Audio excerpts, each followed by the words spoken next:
In the dust-covered town of Redemption Falls, where broken dreams settle like tumbleweeds in forgotten corners, every man carries secrets heavier than the iron on his hip.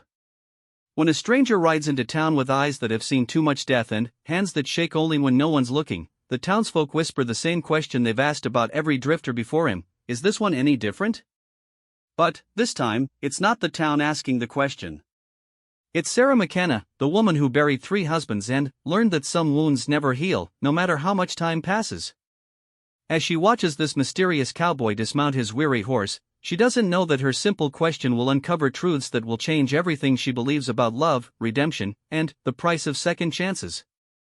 Some stories begin with gunfire. Others with gold. This one begins with a question that cuts deeper than any bullet ever could. The sun hung low over Redemption Falls like a dying ember, casting long shadows between the weathered buildings that lined Main Street. Sarah McKenna stood behind the dusty window of her general store, watching the stranger dismount from his black gelding with the careful movements of a man who had learned not to trust the ground beneath his feet. He was tall, lean in the way that spoke of too many meals skipped and too many nights spent sleeping under stars instead of roofs. His hat was pulled low, but she could see the stubble on his jaw and the way his eyes swept the street like a man expecting trouble. The gun at his hip sat in a holster that had seen use, the leather worn smooth from countless draws. Sarah had seen his type before. Hell, she had married his type before. 3 times, to be exact. Each one promising to be different, each one leaving her with nothing but memories and the bitter taste of disappointment. The stranger tied his horse to the hitching post outside Murphy's saloon and stood there for a moment, his hand resting on the animal's neck. Even from across the street, Sarah could see the exhaustion in his posture, the weight of whatever was chasing him settling on his shoulders like dust on everything else in this godforsaken town. Another drifter, Martha Henderson, said from behind her, making Sarah jump. The older woman had entered the store so quietly that Sarah hadn't heard the bell above the door. Martha had a talent for moving like smoke when she wanted to, probably developed from years of avoiding her husband's drunken rages before consumption took him last winter. Seems so, Sarah replied, not turning from the window. The stranger was walking toward the saloon now, his spurs making soft music against the wooden planks of the sidewalk. You thinking of renting him a room? Martha asked, her voice carrying that particular tone that said she already knew the answer and disapproved of it. Sarah owned the only boarding house in town that wasn't crawling with fleas or worse. It wasn't much, just 4 rooms above her store, but it was clean and the beds were comfortable. She had learned early that dignity was something you held onto with both hands, even when everything else slipped away. If he can pay, Sarah said, finally, turning from the window. Same as anyone else. Martha's weathered face creased into a frown. You know what happened to the last one who stayed upstairs? Found him face down in Willow Creek with 3 bullets in his back. Sheriff never did find out who did it. That had been 2 months ago. A young man, barely old enough to shave, who had claimed he was heading to California to find gold. Sarah had liked his smile and the way he always said please and thank you. His name was Tommy, and he had reminded her of the son she might have had if any of her marriages had lasted long enough. That's got nothing to do with me, Sarah said, but the words felt hollow even as she spoke them. The bell above the door chimed again, and both women turned to see Doc Holloway shuffling in. The old man moved like every step hurt, which wasn't far from the truth. He had been the town's only doctor for 30 years, and the weight of all the people he couldn't save had bent his back and silvered his hair. Ladies, he nodded, touching the brim of his hat. Sarah, I need some of that willow bark tea if you have any. Mrs. Patterson's rheumatism is acting up again with this weather change. Sarah moved behind the counter, grateful for something to do with her hands. She had learned to read the signs that came before storms, both the ones in the sky and the ones that walked on 2 legs into her town. Saw you watching our new arrival, Doc said as she measured the herbs into a small paper packet. Interesting fellow. How so? Martha asked, her curiosity getting the better of her disapproval. Doc accepted the packet and placed a silver coin on the counter. Rode in from the south, but his horse's hooves show he's been traveling through mountain territory. That's a long way around if you're just passing through. Makes a man wonder what he might be avoiding. Sarah felt something cold settle in her stomach. The last thing Redemption Falls needed was more trouble. They had barely recovered from the range war 3 years back, and the town still bore scars from that conflict. Could be he's just cautious, she said, though she didn't believe it herself. Could be, Doc agreed, but his tone suggested he didn't believe it either. Guess we'll find out soon enough. This town has a way of bringing out the truth in people, whether they want it revealed or not. After Doc left, Martha lingered for a few more minutes, making small talk about the weather and the upcoming church social, but her heart wasn't in it. Finally, she made her excuses and headed home, leaving Sarah alone with her thoughts and the growing shadows outside her window. The stranger hadn't come out of Murphy's saloon yet, and Sarah found herself wondering what he was doing in there. Murphy's wasn't much of a place for conversation. The whiskey was rough, the beer was warm, and the only entertainment was watching drunk cowboys try to outlie each other about their past exploits. As if summoned by her thoughts, the saloon doors swung open and the stranger emerged. He stood on the porch for a moment, adjusting his hat, then looked directly at her store. For a heartbeat, their eyes met through the dusty glass, and Sarah felt something she hadn't experienced in a very long time, genuine curiosity about another human being. He started across the street with purposeful strides, and Sarah quickly busied herself with arranging items on the counter that didn't need arranging. The bell above her door chimed, and she looked up to find him standing just inside the entrance, his hat in his hands. Up close, she could see that he was younger than she had first thought, probably somewhere in his 30s. His hair was dark brown and needed cutting, and there were lines around his eyes that spoke of too much squinting into sun and wind. But it was his eyes themselves that caught her attention. They were the color of winter sky, pale blue and haunted by something she couldn't name. "Ma'am," he said, his voice rough as sandpaper but polite. "I understand you might have a room available." His accent carried hints of Texas, but there was something else underneath it, something that suggested he hadn't always lived in the West. Sarah had developed an ear for such things over the years. "I do," she said, setting down the bolt of fabric she had been pretending to examine. $2 a week, meals included. Paid in advance. He nodded and reached into his vest pocket, producing a small leather pouch. He counted out the coins carefully, his fingers steady despite whatever had driven him to her town. "I'm James," he said, placing the money on the counter. "James Garrett."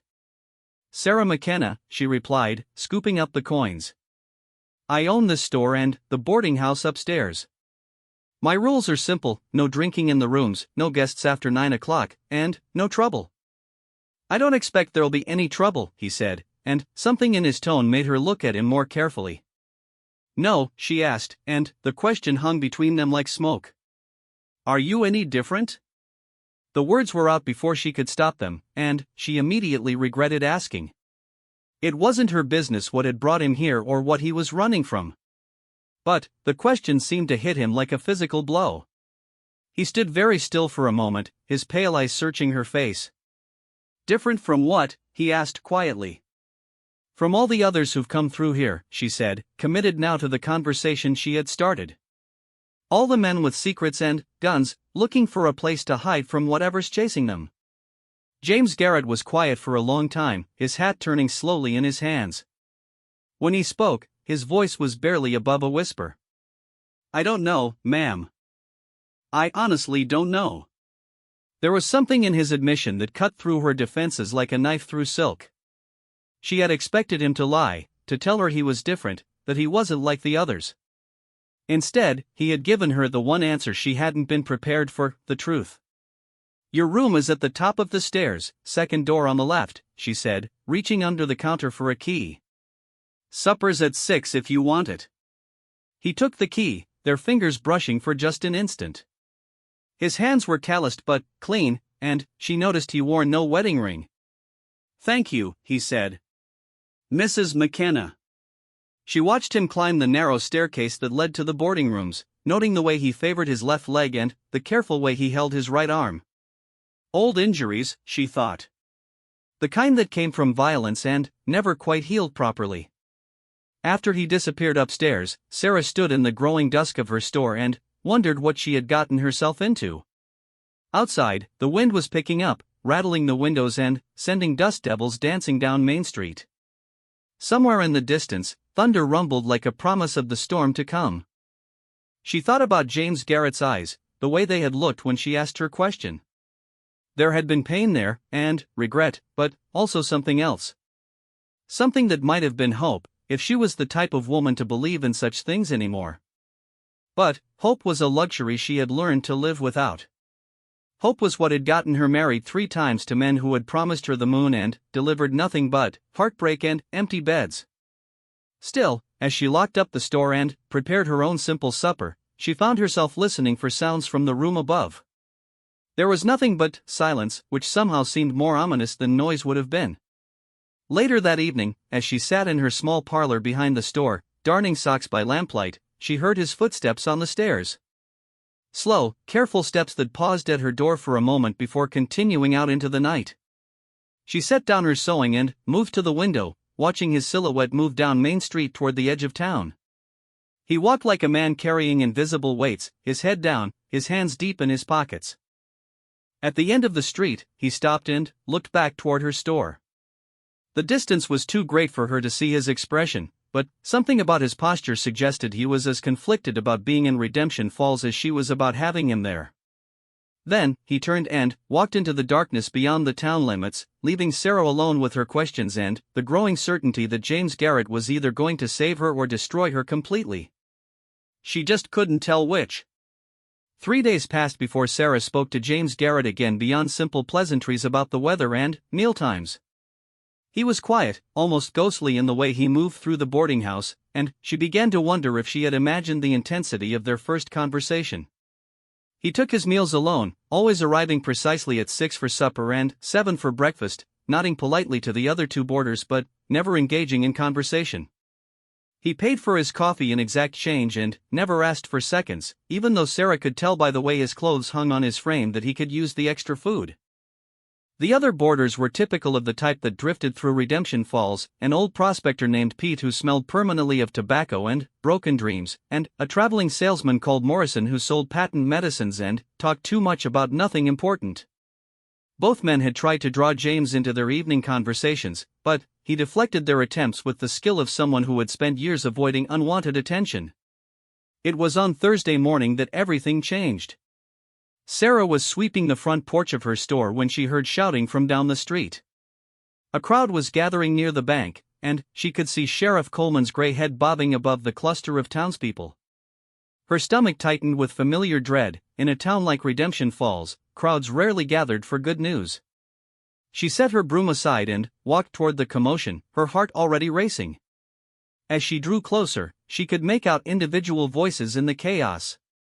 "Rode right up bold as brass," old Pete was saying, his voice carrying the excitement of a man who had finally witnessed something more interesting than his own reflection. 3 of them, faces covered with bandanas, guns drawn. "How much did they take?" That was Morrison's voice, high and nervous. "Near everything in the safe," Sheriff Coleman replied grimly. "Mr. Patterson estimates close to $2,000. Sarah felt the blood drain from her face. $2,000 was more money than most people in Redemption Falls saw in a lifetime. It was also enough to attract the attention of territorial marshals and federal investigators, the kind of attention that could turn a sleepy town into a battleground. "Anyone hurt?" she asked, pushing through the crowd to get closer to the sheriff. Coleman was a good man, honest and fair, but he was also pushing 60 and had never faced anything more serious than drunk cowboys and Saturday night brawls. Bank robbery was beyond his experience, and the worry lines around his eyes showed it. "No one hurt, thank God," he said, wiping sweat from his forehead despite the cool morning air. "They were in and out faster than lightning. Professional job, by the look of it." "Did anyone see which way they went?" asked Dr. Holloway, who had arrived carrying his medical bag in case someone had been injured. "South toward Devil's Canyon," Coleman said. "But that could mean anything. Lots of places to disappear in that country." Sarah was about to ask another question when she noticed James Garrett standing at the edge of the crowd. He wasn't looking at the sheriff or the damaged bank door like everyone else. Instead, his pale blue eyes were studying the faces of the townspeople with the intensity of a man reading signs that others couldn't see. Their eyes met across the crowd, and she saw something flicker in his expression. Recognition? Fear? Before she could decide, he turned and walked away, disappearing around the corner of Murphy's saloon. The crowd began to disperse as the excitement wore off and people returned to their daily routines, but Sarah lingered. Something about James's reaction bothered her, though she couldn't put her finger on what it was. "Mrs. McKenna?" Sheriff Coleman approached her, his hat in his hands. "I was wondering if I might have a word with you about your new boarder." Her heart skipped a beat. "What about him?" "Well, it's just that he arrived in town right before this happened," Coleman said carefully. "And old Pete mentioned seeing him walking around town late at night, like he might be scouting the place." Sarah felt a surge of protective anger that surprised her. "James Garrett has done nothing wrong, Sheriff. Walking at night isn't a crime, and plenty of people have trouble sleeping." "I'm not accusing him of anything," Coleman said quickly. "But I have to ask these questions. It's my job." "Then ask them of him, not me," Sarah said firmly. "And, until you have real evidence of wrongdoing, I'd appreciate it if you didn't spread suspicions about my guests." Coleman nodded, clearly uncomfortable with the conversation. "Of course, Mrs. McKenna. I meant no offense." But, as Sarah walked back to her store, she couldn't shake the feeling that the sheriff's suspicions weren't entirely unfounded. There had been something in James's eyes when he looked at the crowd, something that suggested he knew more about what had happened than he should. The rest of the day passed slowly, with customers coming in to buy supplies and gossip about the robbery. By evening, the story had grown in the telling. The bandits were now a gang of 6 desperate men armed with rifles, and the amount stolen had somehow increased to $5,000. James didn't appear for supper at his usual time. Sarah found herself glancing at the clock every few minutes, wondering where he was and why his absence made her feel so unsettled. At 7:30, she finally climbed the stairs to check on him, telling herself she was just being a responsible landlady. His door was closed, and when she knocked, there was no answer. "Mr. Garrett," she called softly. Still nothing.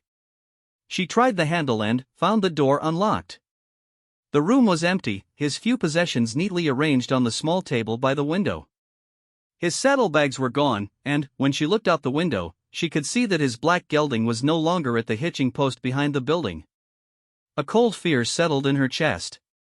If James had fled town after the robbery, it would only confirm everyone's suspicions about him. More than that, it would confirm her own worst fears about her judgment when it came to men.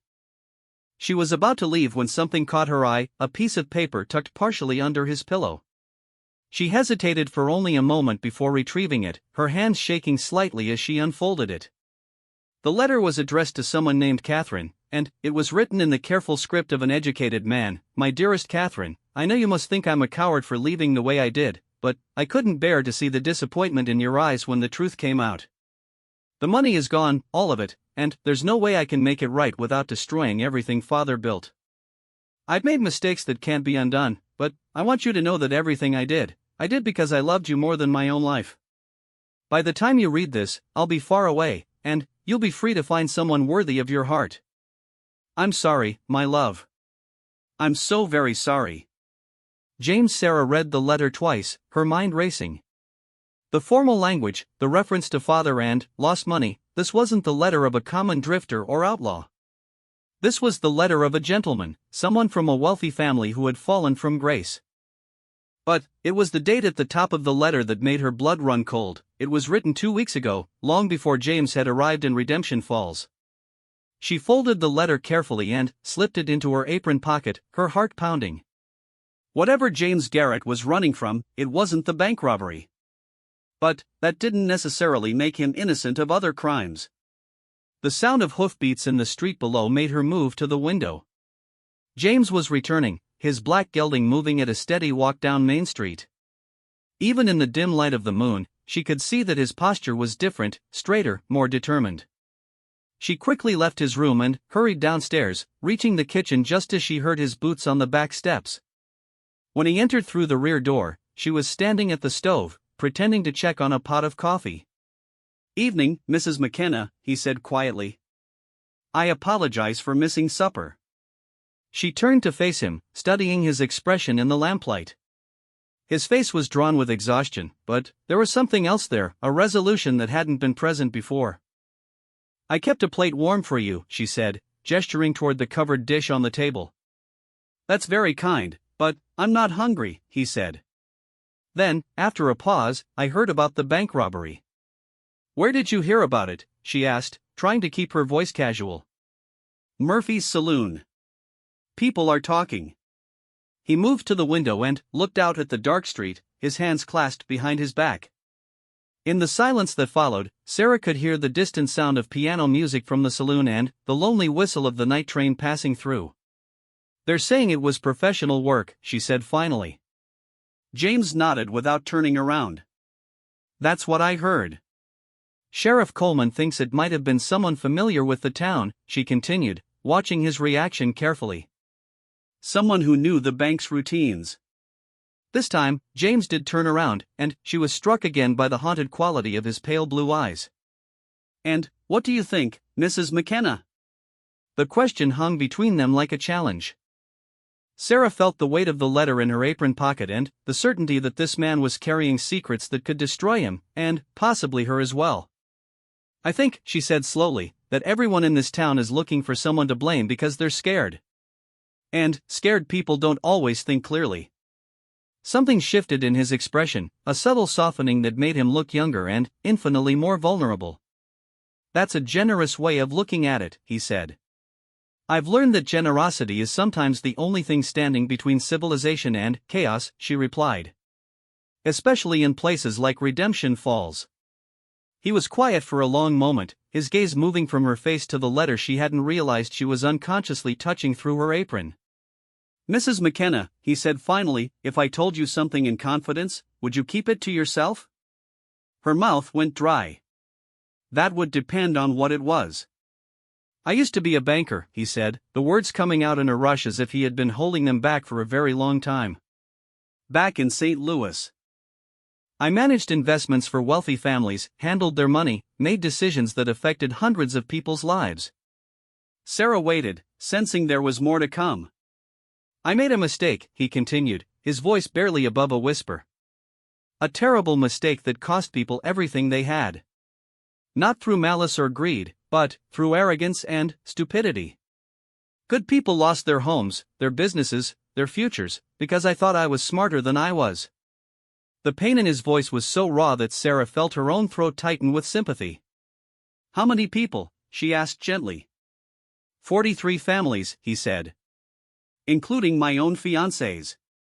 Now she understood the letter, the references to Catherine and her father. James hadn't been running from the law, he had been running from the consequences of his failures, from the people he had hurt and the woman he had loved. "Did you steal the money?" she asked. He looked at her sharply, surprised by the directness of the question. "No," he said firmly. "I lost it through bad investments, poor judgment, and misplaced confidence in a mining venture that turned out to be fraudulent. But I might as well have stolen it for all the difference it made to the people who suffered." Sarah felt a strange mixture of relief and sadness. Relief that he wasn't the criminal everyone suspected him of being, and sadness for the pain she could see etched in every line of his face. "So you came here to hide," she said. "I came here to disappear," he corrected. "There's a difference." "And now?" He was quiet for so long that she began to think he wouldn't answer. When he finally spoke, his voice carried a determination she hadn't heard from him before. "Now I think maybe disappearing isn't the answer. Maybe some mistakes are worth trying to fix, even if it takes the rest of your life." Sarah felt her heart skip a beat. "What does that mean?" "It means I'm going to help Sheriff Coleman catch whoever robbed that bank," James said. "And then, I'm going back to St. Louis to face what I've done and try to make what amends I can." She stared at him in shock. "You could be arrested. They could put you in prison." "They could," he agreed. "But living with what I've done is already a kind of prison. At least this way, I might be able to help some of the people I hurt." Sarah felt tears prick at the corners of her eyes, though she couldn't have said exactly why. Maybe it was because she had finally met a man who was willing to face his mistakes instead of running from them. Or maybe it was because she was already halfway to falling in love with him, and she knew that love would only lead to heartbreak when he left to pursue his impossible quest for redemption. "Are you any different?" she asked, echoing her question from their first meeting. James looked at her for a long moment, and she saw something in his eyes that she had never seen in any of her husband's faces: complete honesty. "I'm trying to be," he said simply. And, for the first time in years, Sarah McKenna allowed herself to hope that maybe, just maybe, this time would be different. The next morning brought news that changed everything. Sheriff Coleman burst through the doors of Sarah's store before she had even finished lighting the lamps, his face flushed with excitement and exhaustion. "Mrs. McKenna, I need to speak with Mr. Garrett immediately," he said, barely pausing to tip his hat in greeting. "What's happened?" Sarah asked, though the tight feeling in her chest told her she didn't really want to know. "We found their camp," Coleman said. "Or what's left of it. Looks like they had a falling out among themselves. One man dead, another wounded and barely alive when we got there. The third one got away with most of the money, but the wounded one is talking." Sarah felt her blood turn to ice water. "What is he saying?" "He's saying they had inside information. Someone in town who knew exactly when the bank would have the most cash on hand, when the guard would be distracted, how to get in and out without being seen." Coleman's eyes were bright with the thrill of the hunt. "Mrs. McKenna, we're going to catch this bastard." Before Sarah could respond, she heard footsteps on the stairs. James appeared in the doorway, fully dressed despite the early hour, as if he had been expecting this visit. "Sheriff," he said calmly. "I heard voices." "Mr. Garrett, I need you to come with me," Coleman said, his hand resting casually on his gun belt. "Just to answer a few questions." "Of course," James replied without hesitation. "Let me get my hat." Sarah watched the exchange with growing panic. Something was wrong, terribly wrong. Coleman was trying to appear casual, but she could see the tension in his shoulders, the way his fingers twitched near his weapon. "Sheriff," she said quickly, "surely whatever questions you have can be answered here." "I'm afraid not, ma'am," Coleman said, not taking his eyes off James. "This requires a more official setting." James returned with his hat, and Sarah noticed that he wasn't wearing his gun. When their eyes met, he gave her the slightest shake of his head, as if telling her not to interfere. "I'll be back for supper," he told her, his voice steady. But, as she watched them walk down Main Street toward the sheriff's office, Sarah had the terrible feeling that James Garrett would never eat another meal at her table. The day crawled by with agonizing slowness. Customers came and went, but Sarah found herself unable to concentrate on their needs or their gossip. By noon, word had spread through the town that the sheriff had arrested the bank robber, and people kept stopping by her store to ask if it was true that her boarder was the inside man. "I don't believe it for a minute," declared Martha Henderson, who had appointed herself Sarah's unofficial defender. "That man doesn't have the look of a criminal." "What does a criminal look like?" asked Morrison, the patent medicine salesman, who had been lingering in the store far longer than necessary. "In my experience, the worst ones look just like everybody else." Sarah wanted to scream at all of them to leave, to stop talking about James as if he were already convicted and hanged. Instead, she smiled and nodded and counted the minutes until she could close the store and find out what was really happening. At 5 o'clock, she couldn't stand it anymore. She locked up the store and walked to the sheriff's office, her heart pounding with each step. Through the barred window, she could see James sitting on the narrow cot in the single jail cell, his head in his hands. Sheriff Coleman was at his desk, writing in a ledger book. He looked up when she entered, and she saw something in his expression that might have been regret. "Mrs. McKenna," he said, rising from his chair. "I was hoping you'd come by." "Is he under arrest?" she asked without preamble. Coleman glanced toward the cell, then back at her. "Not exactly. He's helping with our investigation." "From inside a jail cell?" "It's for his own protection," Coleman said. "Word is starting to spread, and people are angry. A lynch mob isn't out of the question." Sarah felt sick. She had seen what angry crowds could do to men they believed were guilty, regardless of what the law said. What evidence do you have against him? She demanded. Coleman sighed and gestured for her to sit down. When she remained standing, he shrugged and continued. The wounded robber says they had detailed information about the bank's operations. He claims they were contacted by someone calling himself the banker who knew exactly when the monthly cattle money would arrive and when the guard would step out for his smoke. Sarah's heart sank. James had told her he was a banker, and his knowledge of financial institutions would certainly qualify him to provide such information. That's hardly proof, she said, though her voice lacked conviction.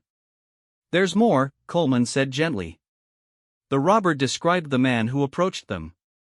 Tall, thin, well-educated voice, pale blue eyes. Said he met them at Devil's Canyon 3 days before the robbery. The description fit James perfectly, and Sarah felt the last of her hope crumble.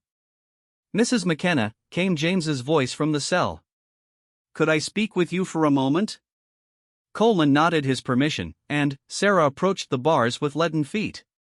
James stood and moved closer, his pale eyes meeting hers through the iron.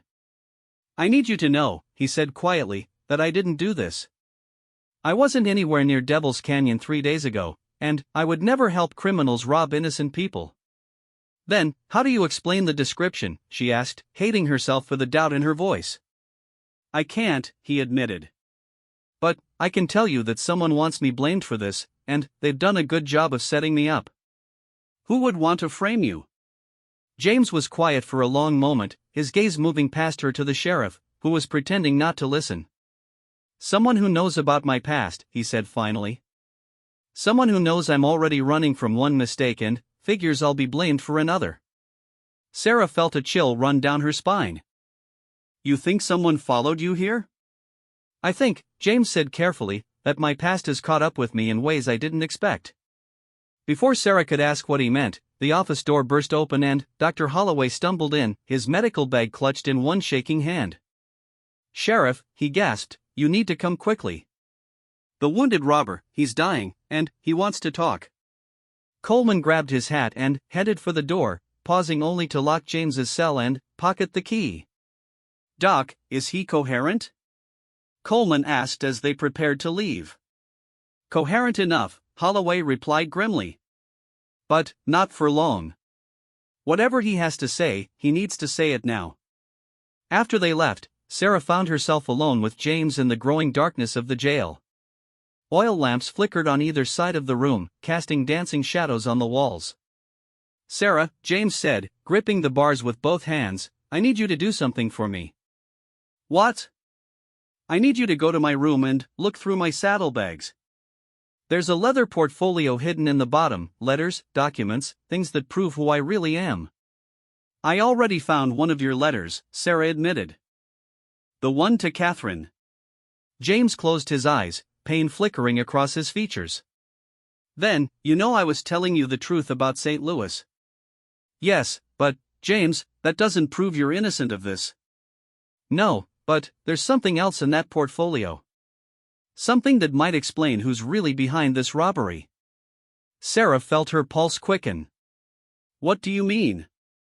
Before I lost everything, I was investigating some irregularities in the mining investments that eventually ruined me. I suspected someone was deliberately feeding me false information, setting me up to fail so they could profit from the aftermath. You think the same person followed you here? I think, James said slowly, that the man who destroyed my life in St. Louis has been one step ahead of me ever since. And I think he's here in Redemption Falls. Sarah stared at him through the bars, her mind racing. If James was telling the truth, then someone in their small town was not only a bank robber but a calculating enemy who had orchestrated James's downfall from the beginning. Who? She whispered. I'm not certain yet. But the portfolio contains correspondence that might tell us. Sarah, will you get it? She nodded, though every instinct told her she was making a terrible mistake. If James was lying, she would be helping a criminal. If he was telling the truth, she might be putting herself in danger from whoever was really behind the robbery. Be careful, James said as she turned to go. If I'm right about this, then you're the only one who can clear my name. And that makes you a threat to whoever is really guilty. Sarah hurried through the dark streets to her store, her heart pounding with every step. The town felt different now, more menacing, as if shadows might conceal enemies instead of just empty spaces. She climbed the stairs to James's room and lit the oil lamp with trembling fingers. His saddlebags were exactly where he had said they would be, and the leather portfolio was hidden beneath his spare clothes. Inside, she found exactly what he had described: letters, bank documents, investment records, and a small journal filled with James's careful handwriting. As she read, a picture began to emerge that made her blood run cold. James had been investigating a man named Vincent Morrison, not the patent medicine salesman currently staying in her boarding house, but a wealthy St. Louis businessman who had profited enormously from the mining speculation that had ruined James and dozens of other investors. According to James's notes, Morrison had deliberately planted false information about the mining venture, knowing it would lead to massive losses for the banks and individuals who invested. He had then bought up the worthless claims for pennies on the dollar, along with the properties that investors had been forced to sell. But it was the last entry in James's journal that made Sarah's hands shake. Morrison's representative was seen in Kansas City last week, asking questions about my whereabouts. I fear my investigation may have gotten back to him.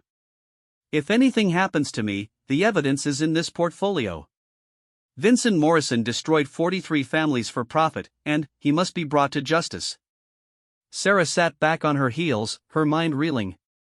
James hadn't been paranoid or imagining persecution, he had been deliberately hunted by a man who saw him as a threat. But that still didn't explain how Morrison had found him in Redemption Falls, or who his representative might be. A floorboard creaked behind her, and Sarah spun around to find Morrison the salesman standing in the doorway, his usually jovial face twisted into something cold and calculating. Well, he said, stepping into the room and closing the door behind him. I was wondering when someone would finally look through Mr. Garrett's belongings. Sarah clutched the portfolio to her chest, her heart hammering against her ribs. What are you doing here? The same thing you are, I suspect. Looking for evidence. Morrison's voice had lost its friendly traveling salesman quality and taken on the cultured tones of an educated man. Though I was hoping to destroy it rather than read it. You're working for Vincent Morrison, Sarah said, the pieces finally falling into place. Working for him? The false Morrison laughed. My dear woman, I am Vincent Morrison. Did you really think I'd trust something this important to a subordinate? Sarah felt the room spin around her. The patent medicine salesman who had been staying in her boarding house for 2 weeks, who had eaten at her table and made polite conversation about the weather, was the man who had destroyed James's life and dozens of others. You robbed the bank, she said. I organized the robbery, he corrected. Just as I organized Mr. Garrett's downfall in St. Louis. The man has been a thorn in my side for too long, always asking questions, always investigating. When I learned he had compiled evidence against me, I knew I had to act. So you followed him here and framed him for bank robbery. I followed him here and waited for the right opportunity. The bank robbery was simply convenient timing. With Mr. Garrett's background as a failed banker and his suspicious arrival in town, he made the perfect scapegoat. Sarah edged toward the window, hoping she might be able to call for help, but Morrison noticed her movement and pulled a small derringer from his vest pocket. I'm afraid I can't let you leave with that portfolio, Mrs. McKenna. Too many lives depend on those documents remaining secret. Including yours, Sarah said, trying to keep her voice steady. Especially mine. You see, the mining scheme was just the beginning. I've been running similar operations all over the territory, using different names and identities. The money I've made has allowed me to live very comfortably, but only as long as no one can connect Vincent Morrison of St. Louis to his various business ventures. And James figured it out. Mr. Garrett was always too smart for his own good. Even after I destroyed his reputation and his engagement, he kept investigating. That journal you're holding contains enough evidence to send me to prison for the rest of my life.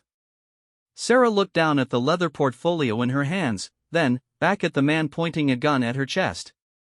In the distance, she could hear voices, Sheriff Coleman returning from his interview with the wounded robber. You're too late, she said with more confidence than she felt.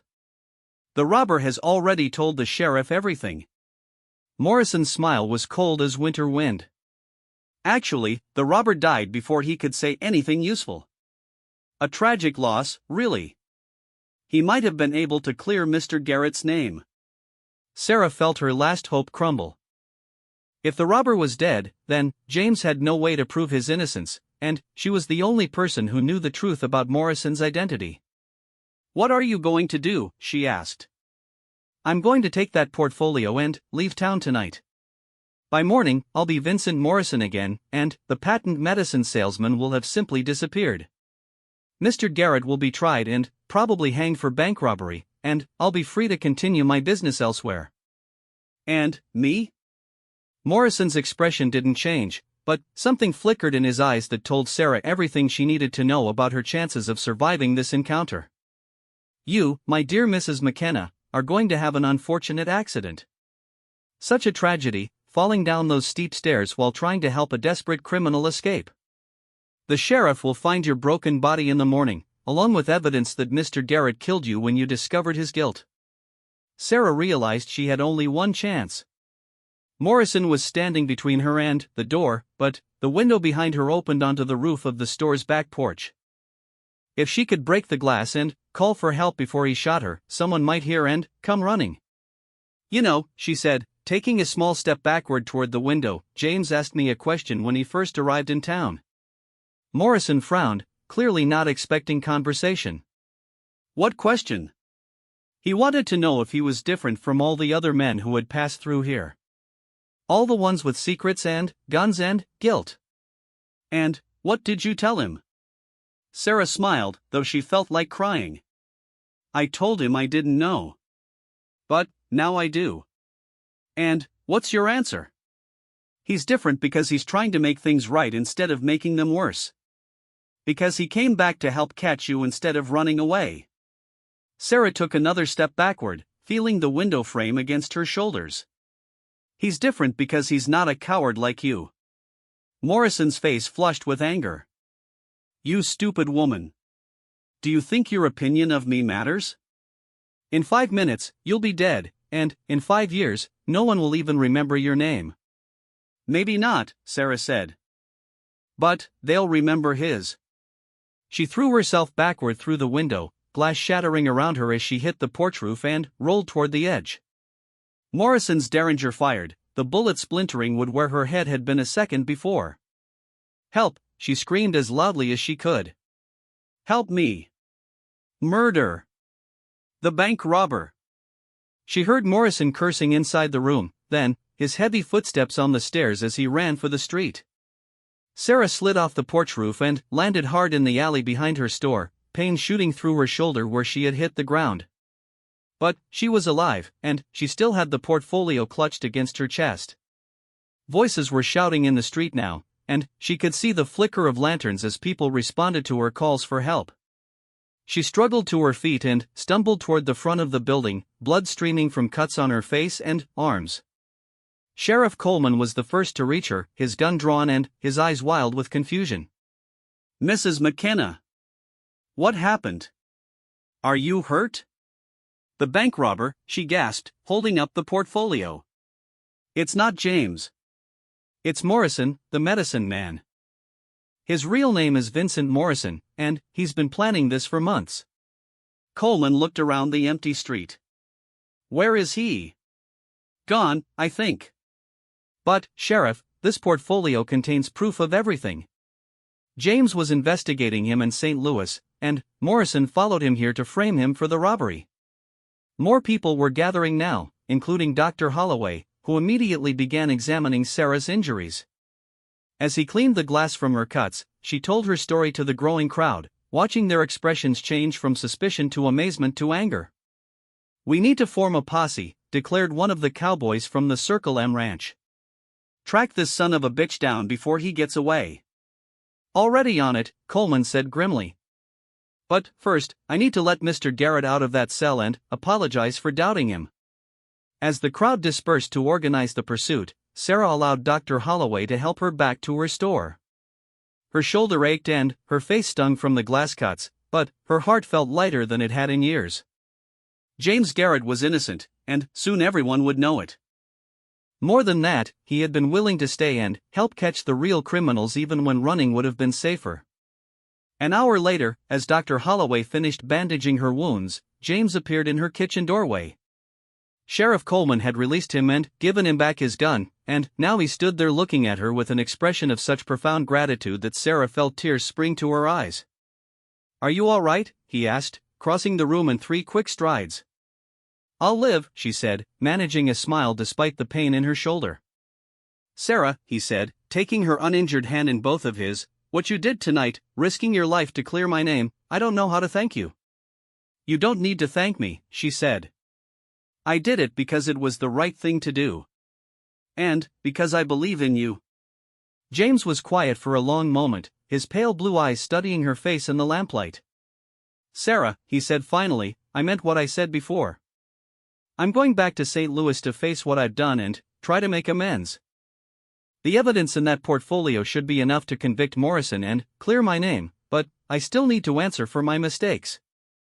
Sarah nodded, though her heart was breaking. She had known this moment would come, had prepared herself for it, but the reality of his leaving still felt like a physical blow. "I understand," she said. "Do you?" James asked, his grip tightening on her hand. "Because I was hoping you might consider coming with me." Sarah stared at him in shock. "What?" "I know it's too much to ask," James said quickly. "I know I have nothing to offer you but uncertainty and the chance that I might spend years in prison trying to make things right. But, Sarah, these past few days with you have shown me that maybe redemption isn't just about fixing past mistakes. Maybe it's also about having the courage to build something new." Sarah felt her heart racing, but this time it wasn't from fear. "Are you asking me to marry you, James Garrett?" she asked. "I'm asking you to take a chance on a man who's trying to be different," he said. "I'm asking you to help me prove that people can change, that mistakes don't have to define us forever, that love might be stronger than regret." Sarah looked into his pale blue eyes and saw everything she had been searching for in 3 failed marriages: honesty, courage, and the kind of love that was willing to fight for what it believed in. "Are you any different?" she asked one more time. James smiled, the first truly peaceful expression she had seen on his face since the day he arrived in Redemption Falls. "With you beside me," he said, "I think I might be." Outside, the wind was rising, rattling the windows and sending tumbleweeds dancing down Main Street. But, inside Sarah McKenna's kitchen, 2 wounded souls had found something worth fighting for, something worth the risk of hope. And, for the first time in her life, Sarah believed that this time really would be different.